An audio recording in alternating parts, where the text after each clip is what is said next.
আশা করি সবাই ভালো আছেন, আমিও ভালো আছি। তো বন্ধুগণ, আজকে দেখতেছেন আমি আপনাদের এমন একটি জায়গা নিয়ে আসছি, আমাদের বাংলাদেশের ভিতরে সবচেয়ে পপুলার জায়গা। এখানে আসলে আপনারা অনেকেই জায়গাটা চিনেন, আবার অনেকেই চিনেন না। আসলে কি, আমি এখন বর্তমানে আছি আমাদের গুলিস্তানের এরিয়ার ভিতরে। আসলে আমরা বাইরে যখন একটা দেশে যাই, কিন্তু আমরা দেখি যে আমাদের দেশের যে আশেপাশে যেভাবে দোকানপাট বসে, আসলে কি বাইরে কিন্তু এরকম দোকানপাট বসে না। আসলে কি গুলিস্তান আসলে আপনি বুঝতে পারবেন যে গুলিস্তান আগের মতো নেই, এখন গুলিস্তান অনেক জমজমাট হয়ে গেছে। আর দ্বিতীয় কথা হচ্ছে, এখন যেহেতু শীতের সিজন চলতেছে, তো এই শীতের সিজনের অনুযায়ী এখানে অনেক দোকানপাট বসছে।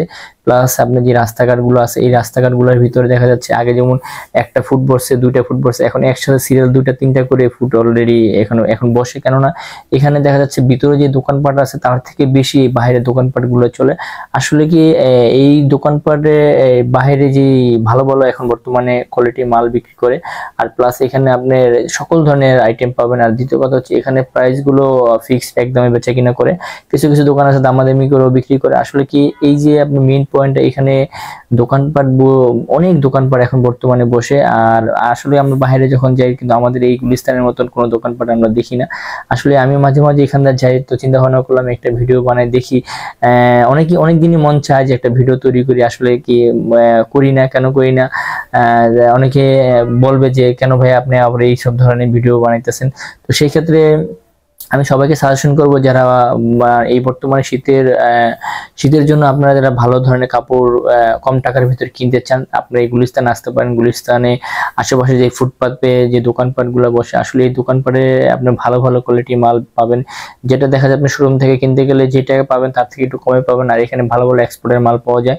আর বিশেষ করে এখানে আপনি ভালো কোয়ালিটি চায়না জুতাগুলো এখানে ভালো, খুব অল্প প্রাইসের ভিতরে আপনি কিনতে পারবেন। আর বিশেষ করে এই গুলিস্তানের এরিয়াটা এখানে খুবই জমজমাট থাকে, এটা অনেকেই জানেন, আবার অনেকেই জানেন না। আসলে কি যারা ঢাকা শহরে চলাফেরা করেন তারা তো সবাই অবশ্যই জানেন।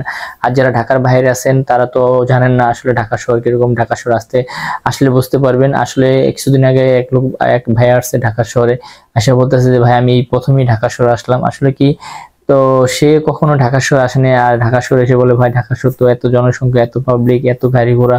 আসলে কি ঢাকার বলতে জনসংখ্যা বেশি, লোকজন মানে গাড়ি ঘোড়া বেশি, যেখানে যাবেন সেখানে জ্যাম। আর দ্বিতীয় কথা হচ্ছে, জ্যাম তো অবশ্যই থাকবে, কেননা ঢাকা মেইন পয়েন্টে হচ্ছে আপনার গুলিস্তানে। তো এই এরিয়ার ভিতরে যারা আসবেন সবাই এসে এই গুলিস্তানে ফুটপাথ থেকে ভালো জিনিসপত্র কেনাকাটা করে আপনারা নিয়ে যেতে পারেন খুব অল্প প্রাইসে। আর দ্বিতীয় কথা হচ্ছে, আর এখানকার এরিয়াগুলো আমি আপনাদের একটু ভিডিওর মাধ্যমে তুলে ধরলাম। যদি ভিডিওটা ভালো লাগে অবশ্যই একটা লাইক কমেন্ট করবেন, শেয়ার করবেন, আরো 10 জনের মাঝে দেখার সুযোগ করে দিবেন। সবাই